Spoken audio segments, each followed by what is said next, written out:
One of the main killers of the children of Israel during the wilderness period was their complaining. Their complaining was one of the reasons why so many of them died in the wilderness. And the thing is, they weren't just dying just to be dying, they were dying because God intentionally he was intentionally smiting them with death because God understood or he knew something that we needed to understand. And that was if they carried that much doubt and that much contempt of the Lord for the Lord and even his servants that he was using to take them to that promised land.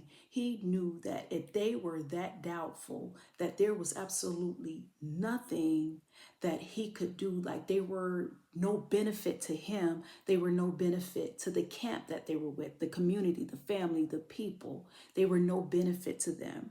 And that complaining was only a disease that would eat away at everyone else in that camp. So he understood that those people needed to be taken out because in order for them to make it to that new land, that promised land, they had to have faith. The Bible says that if you want to please God, how do you please God? You please God with your faith. God hates being held in contempt. But there's another thing there.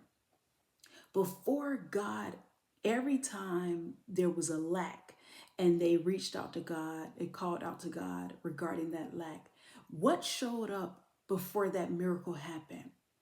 There was glory that always showed up before that miracle happened. And so there's a certain type of atmosphere, a certain type of environment that allows God's glory to show up. And so if you have a heart of complaining, you don't have a grateful heart, or you're just always complaining, you're always doubtful, his glory can't show up to perform those miracle signs and wonders, those blessings. Your mouth will continue, your complaining, your tongue will continue to curse those blessings and causing them to be stuck, to not make it to you. So God understood that, and he was trying to share this with us in that with that story, that if his glory cannot flow, if the atmosphere is not permeated for his glory to flow, it will then stifle the miracle signs and wonders that he can do in a person's life.